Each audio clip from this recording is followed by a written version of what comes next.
오늘은 로마서 8장 28절에서 30절을 중심으로 구원의 길, 소명이라는 제목으로 함께 말씀을 나누려고 합니다.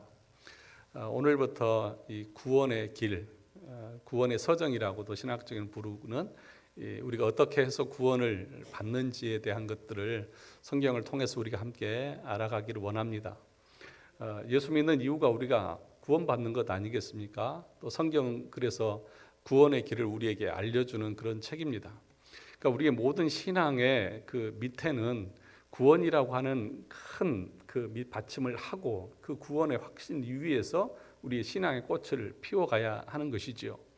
그런데 많은 경우 이 구원이 무엇인지 또 어떻게 구원을 받는지 이런 것들을 모르는 상태에서 때로는 구원받지도 않았는데도 그 사람에게 직분을 주어서 그러다 보니 교회가 혼탁해지고 어지러워지는 그런 경우들을 우리가 보게 됩니다. 그래서 이미 구원받은 분도 계실 것이고 또 아직 구원받지 못한 사람들도 있을 것이고 또 어떤 사람은 내가 구원받았다고는 생각하고 있지만 어떻게 해서 내가 구원을 확신할 수 있는지도 모르는 사람도 있을 것이고 그래서 이런 내용들을 이제 계속해서 함께 공부해 나가는 그런 시간을 가지려고 합니다. 이 전 세계 신학자나 목회자들이 이구동성으로 하는 말이 있습니다. 성경 66권이 다 중요하지만 다 하나님의 말씀이지만 그 중에 한 권을 선택하라고 하면 무슨 책을 선택하겠습니까? 라고 물을 때 모든 신학자들이 로마서입니다. 그렇게 말합니다. 그런 로마서 중에서 가장 중요한 장을 꼽으라고 하면 무슨 몇 장입니까? 라고 말할 때에 8장이라고 그렇게 말합니다. 그 8장에서 가장 중요한 구절을 꼽으라고 하면 무슨 구절을 말할 수 있습니까? 라고 말할 때에 우리가 읽은 이 8장 29절 30절이 가장 중요한 구절이다 그렇게 말합니다. 그러니까 로마서를 반지에 비유하면 로마서 8장은 그 반지에 박힌 보석과 같고 그리고 8장 29절과 30절은 그 보석에서 빛나는 빛과 같다 그렇게 이야기를 합니다. 그 정도로 이 말씀이 중요하다는 것입니다. 우리는 28절을 많이 알죠. 우리가 알거니와 하나님을 사랑하는 자 곧 그의 뜻대로 부르심을 입은 자들에게는 모든 것이 합력하여 선을 이루느니라. 이 말씀 우리는 더 잘 알죠. 더 많이 애우고 공부하죠. 그런데 이 말씀보다 더 중요한 말씀이 바로 29절과 30절의 말씀입니다. 왜냐하면 왜 이 구절이 중요하냐면 여기에 구원의 길, 구원의 도를 설명하고 있기 때문에 그런 것입니다. 그래서 로마서 8장 29절과 30절의 말씀을 근거로 해서 구원의 길, 구원의 도를 만들었는데 이것을 가리켜서 황금사슬이다 그렇게 부릅니다. 뭐라고 부른다고요? 황금사슬이라고 그렇게 부르는 것입니다. 이 윌리엄 퍼킨슨이라고 하는 청교도 이 왕자라고도 하고 또 청교도를 만들었다고 하는 이 사람이 이 로마서 8장 29절 30절을 중심으로 해서 구원의 서정, 구원의 길 8단계를 만들었습니다. 자, 그 구원의 길을 가리켜서 황금사슬이라고 부르는 이유는 천국으로 가는 황금길이 사슬처럼 연결되어져 있기 때문에 이렇게 황금사슬이다 그렇게 부르는 거예요. 그러니까 사슬은 어떻습니까? 하나씩 다 연결되어 있지 않습니까? 그러니까 구원의 길이 우리가 말하는 8단계 또 이 회개와 믿음 두 개로 나누면 9단계인데 이것이 다 사슬처럼 연결되어져 있는 구원의 길을 설명하고 있다고 말하는 것입니다. 그 구원의 8단계 우리가 지난번에도 말씀드렸듯이 첫째가 무엇입니까? 소명, 그 다음에 중생, 회심, 이 회심 안에 회개와 믿음 둘이 있는데 이거를 나누면 9단계가 된다고 말씀드렸습니다. 그리고 칭의, 양자, 성화, 견인, 영화 이게 이제 구원의 서정 8단계, 9단계입니다. 이거는 잘 적어놓고 기억하시고 이거는 알고 있어야 되는 거죠. 이 윌리엄 퍼킨슨이라고 하는 사람은 영국 유명한 캠브리지 대학의 교수였습니다. 이 엘리자베스 시대에는 참 그 청교도들에게는 고난의 그런 시기였는데 이때 이 사람이 교수로 있으면서 이 책을 지었습니다. 이 사람이 쓴 책 중에서 가장 중요한 책이 유명한 책이 이 황금사슬이라고 하는 책입니다. 왜 이 사람이 그러면 황금사슬이라고 하는 이 책을 썼느냐 하면 그 당시에 잘못된 교리를 반박하기 위해서 썼던 것입니다. 흔히 종교개혁 그러면 우리는 뭔가 체제를 바꾸고 뒤집어 엎는 그런 것으로 생각하는데, 종교개혁의 핵심적인 밑불은 뭐냐 하면 교리개혁입니다. 교리가 잘못된 교리를 개혁하는 것이 종교개혁이죠. 로마 카톨릭이 말하는 우리가 행위로 구원받을 수 있다라고 하는 것이 잘못되어졌다. 그래서 루터가 말한 것이 무엇입니까? 아니야, 우리는 믿음으로 구원받아. 그래서 이신칭의 교리가 나온 것 아닙니까? 여러분, 비리를 도려내고 또 잘못을 바꾸고 이렇게 해서 교회는 개혁된 적이 한 번도 없습니다. 교회의 개혁은 다른 말로 하면 교리의 개혁인 것입니다. 교리의 개혁을 말할 때 특별히 중요한 것은 뭐냐 하면 구원론에 관한 교리를 개혁하는 것입니다. 그래서 종교개혁 당시에 잘못된 구원론에 반해서 루터가 이신칭의 교리를 주장했고, 그래서 비텐베르크 그 교회문에 95개의 반박문을 놓은 것도 우리가 그렇게 해서 구원받는 거 아니고, 그런 걸 통해서 우리가 사죄를 받는 것이 아니다. 우리가 믿음으로 구원받고 하나님의 십자가의 은혜로 우리가 구원받는 것이지, 우리가 어떤 고행을 하고 선행을 하고 어떤 행위를 통해서 우리가 용서받는 것 아니라고 말했던 것입니다. 그런데 이 루터 때에는 이신칭이 믿음으로 구원받는다 여기까지만 주장을 했지, 그럼 믿음은 무엇이고 회개는 무엇이고 칭의가 무엇이고 하나님과 동행하는 것은 무엇이냐라고 하는 이 더 깊이 들어가는 것은 그때는 이런 얘기를 하지 못했던 것입니다. 그래서 루터 이후에 칼빈이 구원을 얻는 믿음이 무엇인지 그 구원론에 대해서 더 깊이 설명을 했습니다. 그리고 그 칼빈 이후에 일어난 이 청교도들이 그것에 대해서 더 자세하게 말을 했고 더 구체적으로 말해 놓은 것이 바로 이 황금사슬이라고 하는 것이고 청교도들이 말하고 있는 내용인 것입니다. 그래서 이 이신칭의 논쟁은 뭐냐 하면 우리가 구원을 받을 때 오직 은혜냐 아니면 우리의 행위, 우리의 공로가 들어가냐, 이 논쟁의 싸움이었던 것입니다. 여러분은 아무것도 아니라고 생각하시죠? 지금 표정들을 보니까 그건 나 별로 관심도 없는데 이런 표정들인 거예요. 아니십니까? 그런데 여러분, 우리가 행위로 구원을 받느냐 은혜로 구원을 받느냐 이 논쟁을 가지고 계속해서 싸워왔고요. 이것 때문에 사람이 죽고 전쟁도 나고 했다는 것을 아십니까? 여러분, 그러면 문제가 뭐냐 하면 우리가 구원을 얻는데 우리의 공로나 우리의 행위가 아무것도 없다고 하면 그러면 우리 인간은 뭘 하느냐? 그러면 인간이 할 수 있는 것은 뭐가 있느냐라고 하는 논쟁이 뭐냐 하면 예정론 논쟁입니다. 무슨 논쟁이요? 예정론 논쟁이라는 것입니다. 이 문제가 종교개혁 당시 이후부터 계속해서 발생했습니다. 마틴 루터와 에라스무스가 둘이 맞붙어서 믿음과 또 행위에 대해서 논쟁을 했고, 그 이후에 칼빈과 볼색이라고 하는 사람이 이거 가지고 싸웠고, 17세기 그 유명한 도르트 신도가 만들어지게 된 계기도 이 알미니안주의와 칼빈주의, 행위로 또는 우리 인간의 의지로 구원을 얻느냐 아니면 전적인 하나님의 은혜냐, 이거 가지고 계속해서 시대를 흘러가면서 싸움을 계속해 왔다는 거예요. 그래서 잘못된 교리는 그때그때마다 이단으로 정죄를 받고 그것이 다른 옳은 교리는 바로 세워져 가는 그런 역사들이 있었던 것입니다. 그래서 우리 개혁주의는, 우리 장로교회가 믿고 있는 이 개혁주의는 뭐냐 하면 이 알미니안주의, 그러니까 인간의 의지, 인간의 선함, 이런 것들이 조금 남아 있어서 우리가 하나님을 믿을 수 있다고 하는 것들에 대해서 그거는 아니다. 오직 우리는 전적으로 타락했고 부패해서 우리가 어떤 것도 할 수 없다라고 말하는 것이 우리 칼빈주의고 개혁주의인 것이죠. 그래서 제가 몇 번 말씀을 드렸지만 이 칼빈주의 5대 교리 들어보셨죠? 첫째가 뭐죠?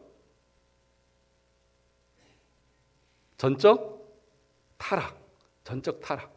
두 번째, 무조건적 선택. 세 번째, 불강력적 은혜. 전혀 관심이 없으셔서,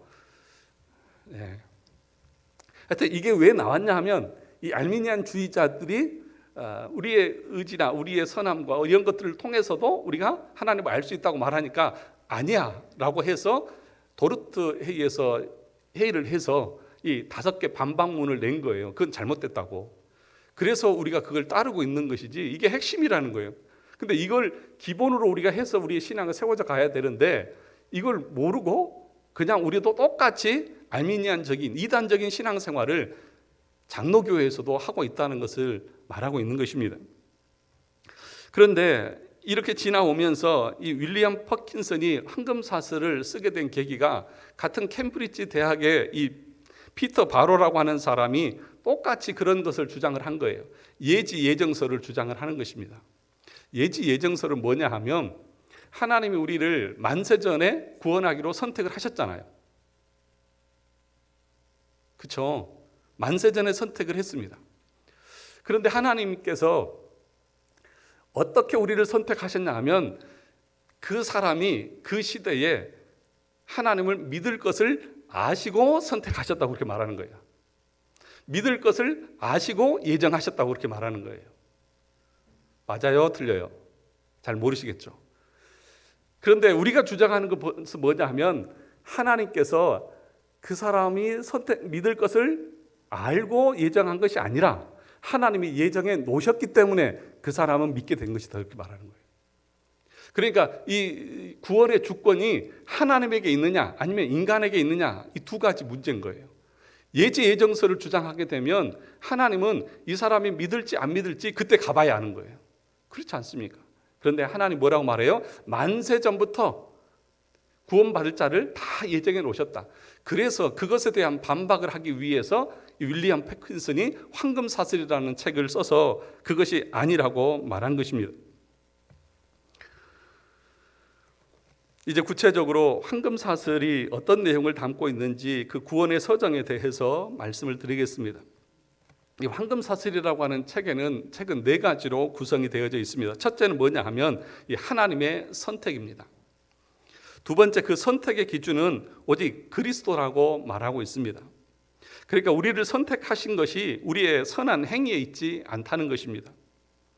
그러면 그 선택을 여러분의 것으로 만들기 위해서 수행해야 하는 것이 있는데, 그건 뭐냐 하면, 그 셋째가 뭐냐 하면 율법과 은혜와 성례라는 것입니다. 그러니까 선택된 자를 끌어당기는 수단이 뭐냐? 말씀과 기도와 성례라고 말하는 것입니다. 그리고 이것을 4번째로 실질적으로 우리에게 적용시키는 것이 뭐냐? 그것이 바로 구원의 서정, 황금사슬이다, 그렇게 말합니다. 이 구원의 서정이라고 하는 이 말을 라틴어로는 오르도 살루티스 그렇게 부릅니다. 이 오르도라고 하는 말은 길이라는 뜻이고, 살루티스라고 하는 말은 구원이라고 하는 그런 뜻을 가지고 있습니다. 그래서 이것을 구원의 길 그렇게 말합니다.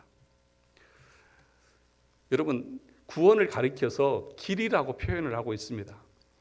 길은 사람이 다닐 수 있어야 길이죠. 그렇죠? 사람이 다닐 수 없으면 길이 아닌 거죠. 그러니까 무슨 얘기냐 하면, 여러분, 여기서 서울역 가는 길 누가 알려달라고 그러면 알려줄 수 있습니까? 없습니까? 알려줄 수 있어요? 없어요? 이렇게 인색하세요. 다 알려줄 수 있잖아요. 왜 그래요? 내가 하루에도 몇 번씩 아니면 매주마다 그 길을 오고 가는 사람들이니까 그 길은 눈을 감고도 설명해 줄 수 있고, 안 보고도 내가 종이에다 그려서 다 설명해 줄 수 있잖아요. 그게 길이잖아요. 왜요? 내가 매일 거기로 왔다 갔다 하니까. 그러니까 오르도 살루티스, 구원의 길이라고 하는 것도 마찬가지라는 거예요. 우리가 구원을 받았고 그 구원의 길을 날마다 걸어가고 있으면, 당신 구원 받았습니까? 라고 말할 때에, 구원이 무엇입니까? 라고 말할 때 우리가 어떻게 해야 돼요? 구원은 이렇게 해서 받는 것이고 이렇게 해서 되어지는 것입니다 라고 설명해 줄 수 있어야만 그것이 구원의 길이고, 구원 받은 사람은 그것을 설명해 줄 수 있을까요? 없을까요? 그럼 여러분 설명해 줄 수 있습니까? 누군가가 권사님 어떻게 구원받습니까? 그 처음부터 마지막까지 설명 좀 해주십시오. 그럼 여러분 설명해 주실 수 있어요? 설명 못 해주면 내가 어떻게 구원받았다고 말할 수 있느냐고요. 아니 목사님 그거 모른다고 구원 못 받나요? 예, 그거 모르면 구원 못 받을 수 있어요. 우리가 그것을 무조건 알아야만 구원 받는 것은 아니지만 구원 받았다고 하면 그 구원의 길을 내가 설명해 줄 수 있어야 되잖아요. 그것이 아는 것이잖아요. 여러분 서울역 어떻게 갑니까? 서울역 아세요? 네, 알아요. 그럼 설명 좀 해주세요. 근데 그건 잘 모르겠어요. 그 아는 거예요, 모르는 거예요? 모르는 거잖아요. 우리의 구원도 마찬가지라는 것입니다. 여러분, 어떤 사람은 그렇게 말합니다. 구원은 하나님이 알아서 하시겠지, 꼭 우리가 그것을 알아야 합니까? 만약에 그 구원을 알 필요가 없다고 하면, 하나님이 그 구원을 다 알아서 하신다고 하면 성경을 왜 주셨고, 로마서라고 하는 구원의 교리가 담겨져 있는 책을 왜 우리에게 주셨고, 이런 내용을 왜 우리가 배워야 한단 말입니까? 성경이 필요가 없잖아요. 그 성경을 주시고 구원의 도를 우리에게 주신 이유는 그것을 공부하고 알아서 구원을 이루라고 우리에게 주신 것 아니냐는 거죠. 그러니까 이거 모르면서도 나는 구원받은 하나님의 자녀입니다라고 말하는 것은 나 자신의 착각일 수 있다는 거예요. 여러분, 요한복음 5장 39절을 가서 한번 찾아보겠습니다. 요한복음 5장입니다.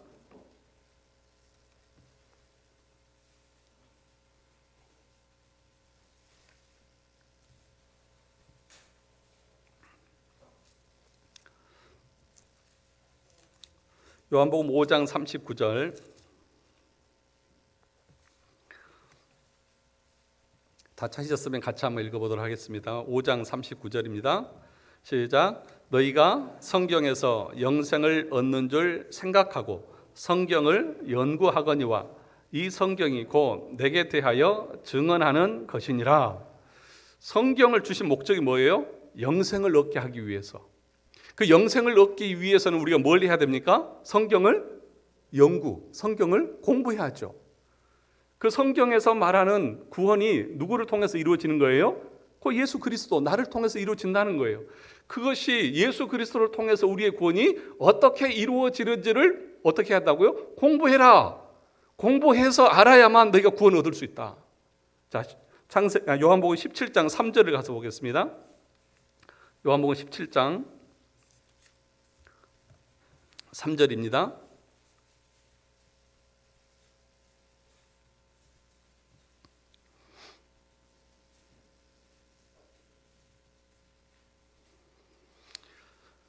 (17장 3절) 다 같이 읽어보겠습니다. 시작. 영생은 곧 유일하신 참 하나님과 그가 보내신 자 예수 그리스도를 아는 것이니라. 보세요. 영생은 뭐예요? 영생은, 우리가 구원을 얻는 것은 유일하신 참 하나님과 그가 보내신 자 누구를? 예수 그리스도를 뭐 하는 것이다? 아는 것이다. 예수 그리스도를 아는 것이다. 지식적으로 알아야 한다는 거예요. 예수 그리스도가 어떤 분인지, 그분이 어떻게 우리의 구원을 이루는지, 이걸 알아야만 우리에게 영생이 있는 거지, 덮어놓고 믿어, 그래서 구원을 얻는 것이 아니라는 말입니다. 구원받는 도도 모르고 설명도 못하고 설교를 통해서 들어보지도 않았으면서 우리는 뭐라고 말합니까? 예수 믿으면 구원받습니다 라고 말하는 거예요. 수박 겉핥기식인 거죠. 수박을 보고 속은 모르고 수박은 어떻게 생겼습니까? 예, 겉은 녹색이고 거기에 줄무늬가 있는 것이 수박입니다. 그럼 수박 맛은 어떻습니까? 그건 잘 모릅니다. 수박 안은 어떻게 생겼습니까? 아니요, 그건 잘 모르겠습니다. 그게 어떻게 수박을 아는 사람입니까? 그렇지 않습니까? 그걸 갈라보고 그 안에서 익은 것은 이렇게 빨갛고 또 먹어보면 달고 그 안에 씨도 있고, 이걸 설명해야 진짜 수박을 아는 것이지 않습니까? 그런데 우리의 믿음이라고 하는 것이 수박을 쪼개보지도 않고 그 안에 있는 수박의 과육을 맛보지도 못하고 겉만 보고 수박은 이렇게 생겼습니다. 맞습니까? 완전히 잘못된 얘기를 하고 있는 것 아니냐는 것입니다. 여러분, 그래서 구원의 순서를 안다고 해서 꼭 구원의 길을 간다고 말할 수는 없지만, 구원의 길에 들어선 사람은 눈을 감고도 설명할 수 있어야 되고, 또 자신이 날마다 그 길을 가면서 구원의 기쁨을 누릴 수 있어야 하는 것입니다. 황금사슬에서 설명하고 있는 구원의 서정 8단계 다시 한번 해보겠습니다. 소명, 중생, 회심, 칭의, 양자, 성화, 견인, 영화, 이렇게 8단계로 말합니다. 그런데 이것이 꼭 시간 순서로 되어지는 것이 아니라 시간 순서대로 꼭 이렇게 되는 것이 아니라 논리적인 순서라고 하는 것을 여러분 기억하셔야 됩니다.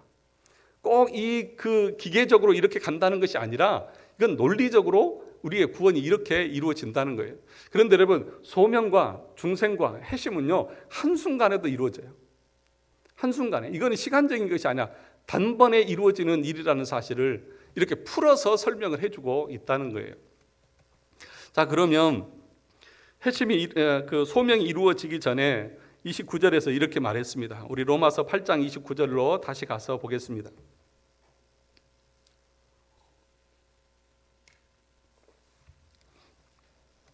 8장 29절 같이 읽어보겠습니다.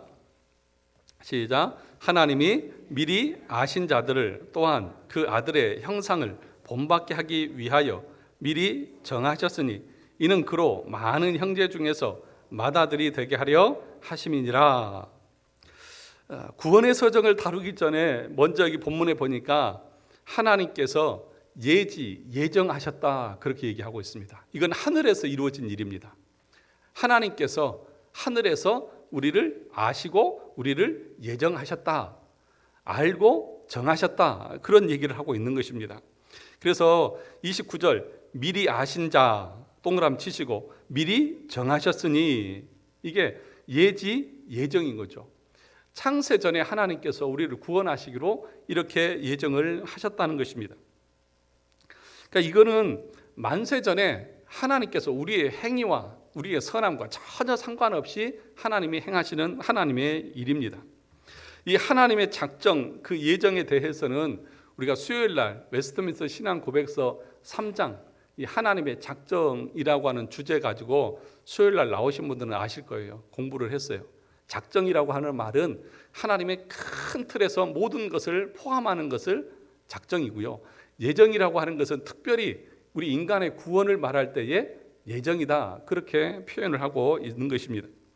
그런데 거기 하나님이 구원할 자를 예정한 것을 보면 하나님은 어떻게 구원할지, 그러니까 누구를 구원할지도 예정해 놓으셨고 구원하는 방법도 수단도 예정해 놓으셨고 또 구원할 자의 숫자까지 다 정해 놓으셨다, 그 예정에서 그렇게 얘기를 하고 있습니다. 수요일로 공부했기 때문에 그것에 대해서는 이 정도로 하고, 그러면 하나님께서 우리를 예정하신 목적이 뭘까요? 29절을 다시 한번 보시죠. 하나님이 그 미리 아신 자들 또한 그 다음에 그 아들의 형상을 본받게 하기 위해서 뭐 하셨다고요? 미리 정하셨다. 하나님이 우리를 미리 예정하시고 우리를 선택하신, 구원하신 이유가 뭐예요? 그 아들의 형상을 본받게 하기 위해서. 그러면 여러분, 누가 예정되었는지 누가 예정되지 않았는지를 우리가 신앙생활하는 속에서 알 수 있을까요, 없을까요? 있을까요, 없을까요? 괜찮아요. 막 던지셔도 돼요. 뭐 이렇게 두려워하세요? 이 말씀에 근거해서 보면 예정된 사람을 알 수 있어요, 없어요? 그러면 예정 안 된 사람을 알 수 있어요, 없어요? 알 수 있어요. 예정 안 된 사람은 알 수 있다니까요. 어떻게 알 수 있냐 하면 하나님이 우리를 예정하신 것은 그 아들의 형상을 본받게 하기 위해서 그러셨다고요. 그러니까 예정된 사람은, 구원받은 사람은 반드시 그는 운명적으로 비슷하게라도 예수 그리스도를 닮아가는 삶을 살게 되어져 있다니까요. 왜요? 그렇게 하기 위해서 예정하셨기 때문에. 예정된 사람이면 그리스도를 닮아가는 삶의 모습이 있겠죠. 그런데 예정 안 된 사람은 그리스도를 닮아가는 모습이 없는 거예요. 신앙생활을 10년을 하고 20년을 해도 그 사람은 옛날이나 지금이나 똑같은 거예요.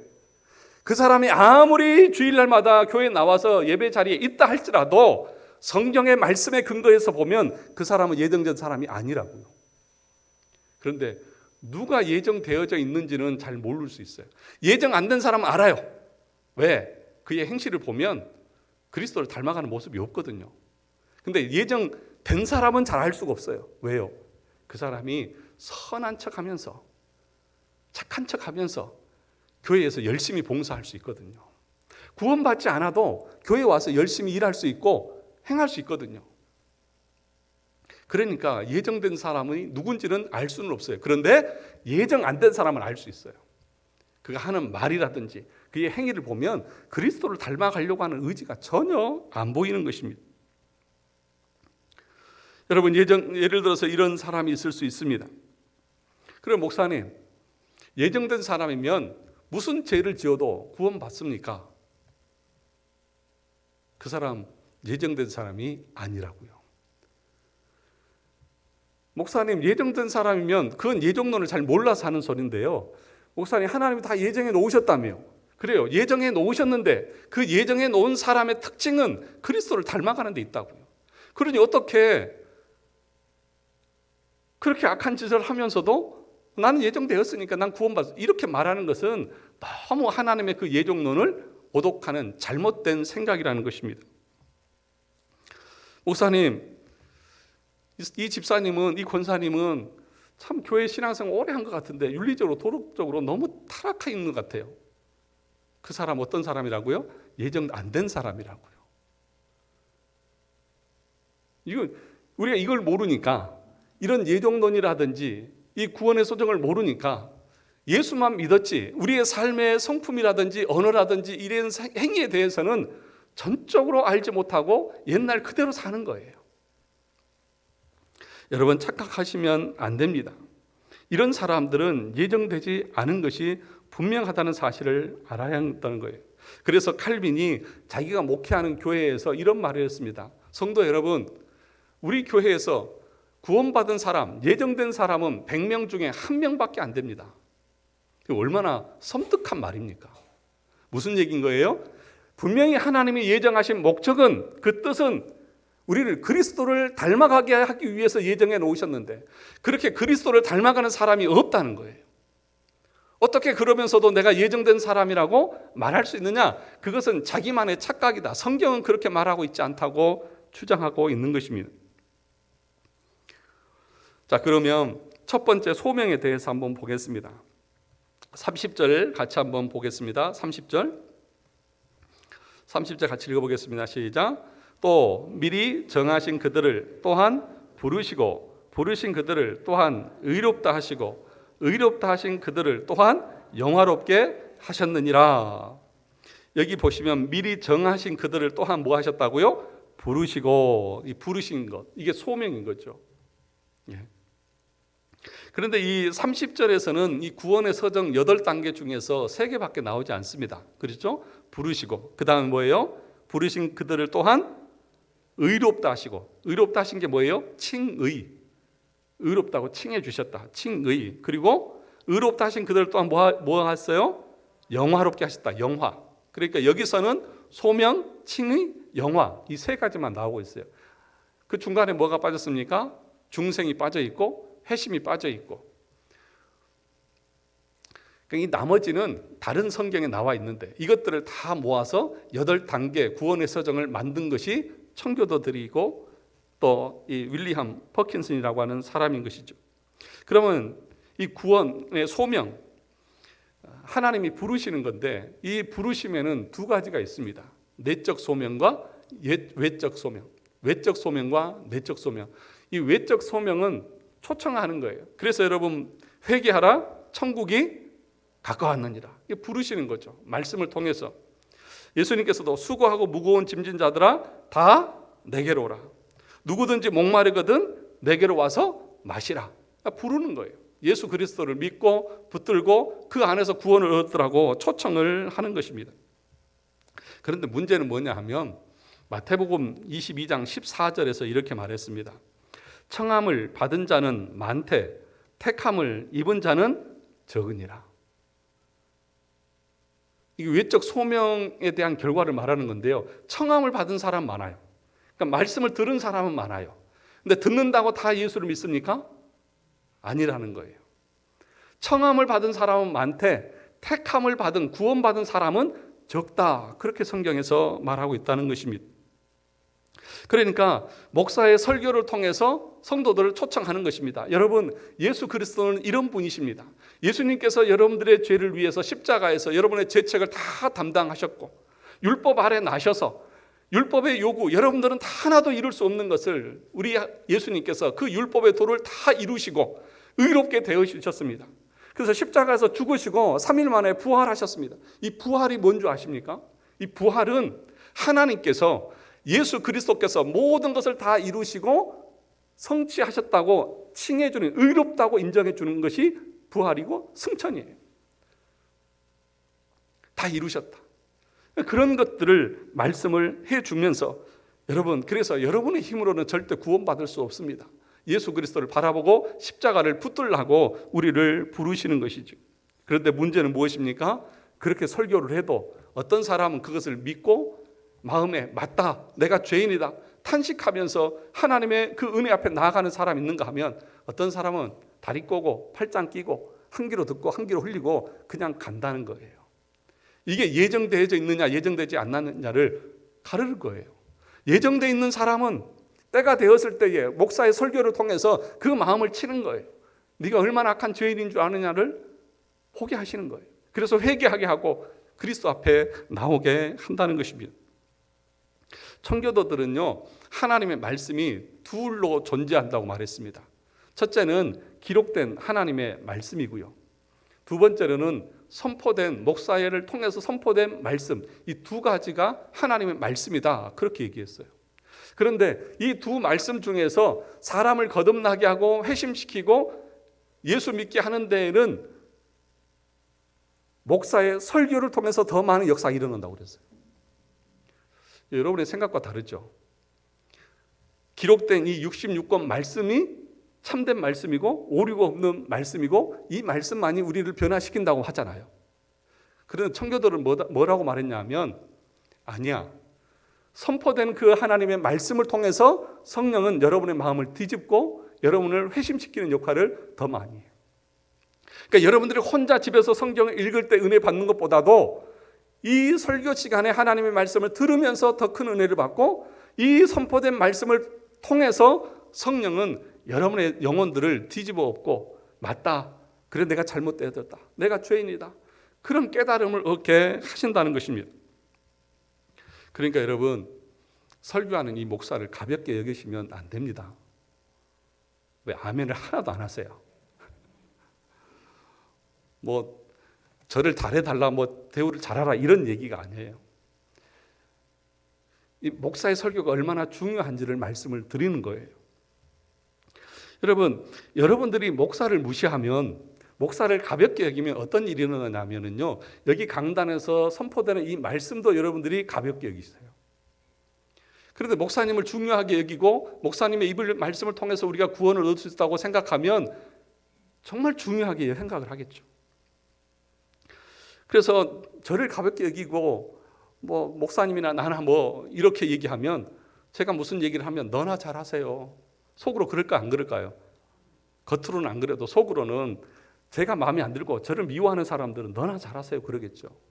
그러니까 그것이 여러분들의 영혼에 전혀 도움이 안 된다고요. 저한테 잘해라 이런 얘기를 하는 것이 아니라 여러분의 영혼을 위해서 이렇게 부탁을 드리는 거예요.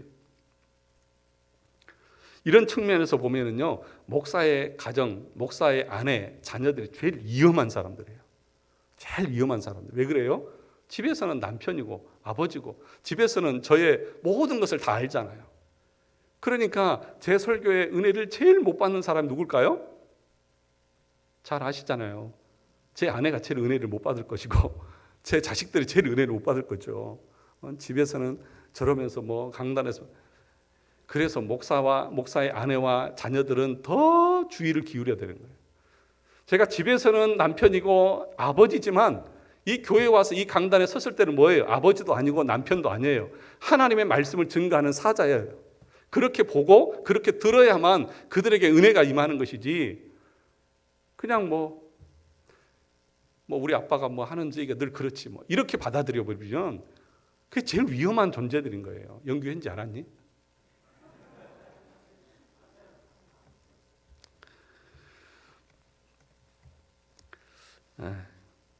여러분, 그래서 이 외적인 소명을 통해서 우리가 갖는 믿음을 가리켜서 뭐라고 말하냐 하면, 그러니까 목사의 설교를 통해서 갖는 믿음을 뭐라고 말하냐면 율법적 믿음이라고 그렇게 부릅니다. 율법적 믿음. 이 율법적 믿음이라고 하는 것은 단순히 율법으로 너 해 하지 마 이런 걸 말하는 것이 아니라 성경의 지식을 통해서 갖는 믿음을 말하는 거예요. 성경의 지식을 통해서. 지금 제가 가르치잖아요. 여러분, 구원은 이렇게 받는 것입니다. 그리고 예지가 뭐고 예정이 뭐고 그리고 소명은 이런 것입니다 라고 여러분들에게 지식적으로 가르치잖아요. 이걸 여러분들이 믿고 받아들이는 것을 성경적 지식, 율법적 믿음 이렇게 부르는 거예요. 그러니까 이 믿음을 가지고 이 믿음이, 이 지식이 여러분의 머리에 이해가 되어지고 동의가 되어졌을 때에 여러분의 가슴에서 깨달아지는 거예요. 그러니까 지식이 없으면 깨달음, 마음에 깨달음도 없고요, 감동도 없는 거예요. 그래서 목사의 설교는 철저하게 지식적인 거예요. 지식을 전달하는 거예요. 여러분들에게 막 믿어라 큰 소리치고 외치는 것이 목사의 설교가 아니라 하나님의 말씀을 지식적으로 여러분들에게 가르쳐 주는 거예요. 그래서 목사는요, 여러분 어떤 분들은 그러잖아요. 우리 목사님 영빨이 없어 뭐 그런 소리 하잖아요. 영역이 부족해. 목사는 영역으로 하는 것이 아니고요, 지력으로 하는 거예요. 그래서 목사는 무당하고 가까운 게 아니라 학원의 수학 선생하고 가까운 거예요. 수학 선생이 영역이 필요합니까? 지식적으로 수학의 공식을 잘 설명해서 애가 그걸 깨닫고 배워서 잘 익혀서 성적 잘 나오게 하는 게 수학 선생이잖아요. 그러니까 목사도 그냥 성경의 내용 지식적인 것은 말 안 하고 여러분 믿습니까? 아멘. 이게 설교 잘하는 게 아니라고요. 그런데 우리는 이런 설교에 익숙하지 않아서 지식적으로 가르치면 좀 감동이 안 온다 막 그러는데 아니에요. 이게 쌓이고 쌓여서 그 말씀으로 성령께서 우리의 마음을 뒤집어 엎고 하나님을 알게 만드는 거예요. 그래서 여러분 이렇게 말씀이 선포되어질 때에 성령께서 여러분의 마음을 조명해 주면, 밝혀주면 맞다. 이게 뭐냐 하면 성령의 내적 조명, 유효적 부르심, 이걸 내적 소명이라고 그러는 거예요. 외적 소명이 있을 때에 그 말씀을 통해서 내 안에서 성령이 역사하는 것을 내적 소명이라고 말하고, 그 내적 소명이 일어났을 때의 반응은 뭐냐 하면 그 말씀이 맞는 거예요. 그 말씀에 동의가 되어지는 거예요. 그리고 나서 내가 얼마나 큰 죄인인 걸 깨닫는 거예요. 내적 소명이 일어난 사람의 특징이 뭔지 아십니까? 그건 뭐냐 하면 자신의 죄됨을 깨닫는 거예요. 이게 첫 번째예요. 이게 여러분, 그래서 하나님의 말씀을 듣고 그 말씀을 동의하고, 그래서 내가 하나님 앞에서 얼마나 큰 죄인인지를 여러분이 뼈저리게 느끼면서 눈물 흘려 보신 적 있습니까? 그래서 뭐라고 말하냐면 그 하나님의 말씀을 듣고 그리고 자신이 어떤 존재인가를 알고 눈물을 흘려보지 않은 사람을 내가 어떻게 구원받았다고 말할 수 있느냐고 그렇게 말하는 거예요.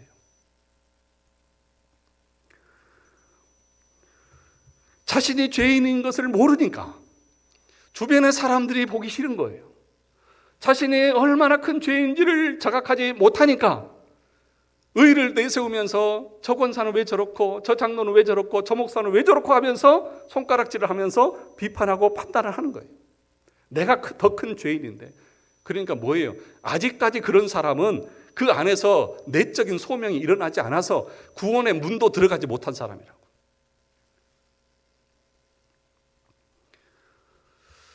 여러분, 이런 사람들을 보면 구원받기 전에 사울과 같지 않습니까? 사울이 어디서 구원을 얻습니까? 사도행전 7장입니까? 아니면 사도행전 9장입니까? 사도행전 9장 다메섹 도상에서 예수 그리스도를 만나고 거듭나잖아요. 그럼 그 전까지 사도 바울이 율법에 흠이 없고 교회를 박해하고 스데반을 죽이는데 앞장섰잖아요. 그때 구원 받은 거예요? 안 받은 거예요? 구원 못 받은 거잖아요. 그 상태에서는. 그러니까 아직까지도 우리의 마음 가운데는 내가 얼마나 뼈저린 죄인인지 모르고 자기의 의를 가지고 신앙생활하는 거예요. 그렇게 살다가 마지막 죽었을 때 하나님 앞에 딱 섰는데 하나님 뭐라고 할까요? 난 너 몰라. 넌 누구니? 이게 얼마나 억울한 일체입니까? 그래서요, 목사는 체크리스트를 다 가지고 있는 거예요. 점검하는 체크리스트가 성경에 다 있는데 그 리스트를 가지고 보는 거예요. 그래서 저분이 신앙생활 하는 거, 말하는 거 보고 저분은 아직 구원받은 분이 아니구나. 아니, 하나님이 우리의 구원을 이루시는 거지. 목사님이 어떻게 내 구원을 판단할 수 있습니까? 아니요. 판단할 수 있습니다. 여러분, 병원에 가면 의사들이 뭐예요? 딱 진찰을 해보고 나서 그런 증상들을 보고 당신은 무슨 병입니다. 그래서 무슨 치료를 받으셔야 됩니다. 그러잖아요. 그 뭐예요? 의사들도 진단 리스트가 있는 거예요. 자기가 배운 지식을 가지고 이럴 때 이런 증상이 나타난다. 데이터를 가지고 있는 거예요. 목사도 마찬가지인 거예요. 성경에서 하나님이 가르쳐 주신 점검 리스트가 있는 거예요. 이게 뭐예요? 첫 번째 이거잖아요. 앞에서 뭐라고 했습니까? 28절에서 29절에서 예정된 사람은 누구를 닮아간다고요?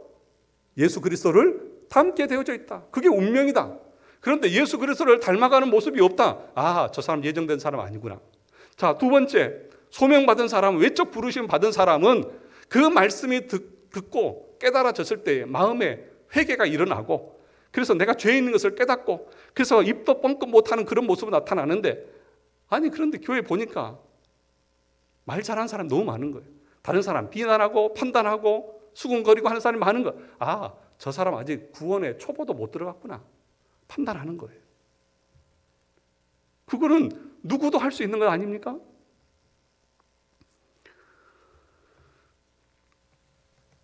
그래서 여러분, 내적 소명을 받고 구원에 이르는 사람들은요, 평생 한 번 그런 것이 아니라 평생 주님 앞에 갈 때까지 내가 무슨 낯이 있어서 사람들한테 뭐라 할 수 있고, 하나님 앞에 내가 뭘 얼굴을 들 수 있어서 그렇게 나설 수 있느냐. 그러면서 평생을 그 죄인된 심정으로 살아가는 거예요. 그게 구원받은 하나님의 백성의 모습이라는 것입니다. 그래서 우리는 여전히 죄인이고 여전히 용서받은 죄인이라고 하는 그 의식 가운데 살아가는 거예요. 그러면 그 다음이 뭐예요? 소명 다음이 뭐예요? 중생이잖아요. 중생은 뭘까요?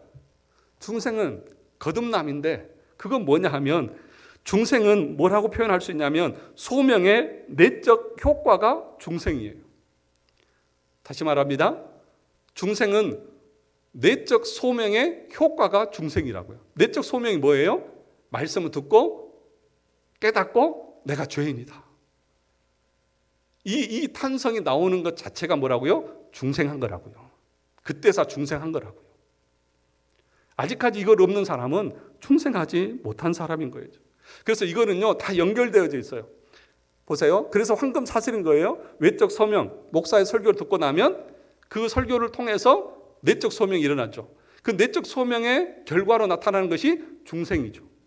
이게 다 고리로 연결이 되어져 있다는 거예요. 사랑하는 성도 여러분, 그래서 여러분들의 이 설교 시간이 여러분이 중생하는 시간입니다. 그러면 이걸 아는 목사가 이 강단에서 설교를 할 때에 시시껄껄한 이야기, 웃자고 하는 얘기를 할 수 있을까요? 여러분이 이 시간 어떤 사람은 구원에 이르는 사람도 있을 것이고 그렇지 못하는 사람도 있을 것인데, 그 설교자는 그 마음 가지고 여러분들에게 말씀을 전하는 것입니다. 그리고 여러분들도 설교를 들을 때에 저 말씀이 나를 구원할 수 있는 말씀이라고 하는 그 마음을 품고 하나님의 말씀을 들어야 하는 것이죠. 여러분, 그래서 오늘 소명과 간단하게 중생에 대해서 말씀을 드렸는데 한번 체크해 보십시오. 성경은요, 네가 구원에 이르렀는지 체크해 보라고 계속해서 말합니다. 여러분, 이런 말씀 들어보셨죠? 두렵고 떨림으로 너희 구원을 뭐하라고요? 이루어 가라고요. 두렵고 떨림으로 이루어 가라고 하는 말이 무슨 말인 줄 아십니까? 그 말은요, 내가 최선을 다해서 정말 노력을 해서, 이거 오해하시면 안 되고요, 내가 노력을 해서 최선을 다해서 구원을 얻는 자처럼 그렇게 신앙생활하라는 거예요. 무슨 얘기인지 아시겠죠? 우리가 행위로 구원받는 거 아닌데, 내가 지금 구원 못 받았어요. 그런데 내가 정말 열심히 노력하지 않으면 구원 못 받아요. 이런 각오와 결단을 가지고 구원을 이루어 가라고 하는 그 말이 너희 두렵고 떨림으로 구원을 이루어 가라고 하는 그런 말이에요. 그런데 여러분 구원 받으셨습니까? 라고 말할 때 나는 구원 받았어 라고 말할 정도로 그렇게 열심히 신앙생활하고 있으신가요? 사랑하는 성도 여러분, 오늘 우리가 알아야 될 것은 나는 전적으로 타락한 존재다. 이 사실을 우리가 정말 뼈저리게 느끼는 자는 소명에 이른 자고 중생한 자라고 한 사실을 기억하면서 여러분 자신을 이 체크리스트에 다 대입해 보셔가지고 거기에 있으면 구원이고 아직 거기에 이르지 못했으면 하나님 나에게도 말씀을 깨닫는 은혜를 주시고 그 구원에 이를 수 있는 은총을 베풀어 달라고 기도하시면 되는 거예요. 하나님은 누구든지 사모하는 마음으로 오는 자들을 거저 내버려 두지 않습니다. 아니 목사님 나는 믿어지지 않아서 나는 예정되지 않는 사람 아닙니까? 아니요. 그렇지 않습니다. 그거는 모르는 거예요. 하나님이 때가 돼서 언제 부르실지 모릅니다. 그러니까 날마다 최선을 다해서 그렇게 하나님 앞에 은혜를 구하면서 기도하며 나가야 되는 것입니다. 우리 성도들이 이 구원의 서정, 구원의 길을 앞으로도 계속해서도 할 텐데 이걸 여러분들 설교를 들으시고 내가 진짜 구원받은 하나님의 백성인지 아닌지를 점검해서 믿음으로 굳게 설 수 있는 우리 성도들 되시기를 주님의 이름으로 축원합니다.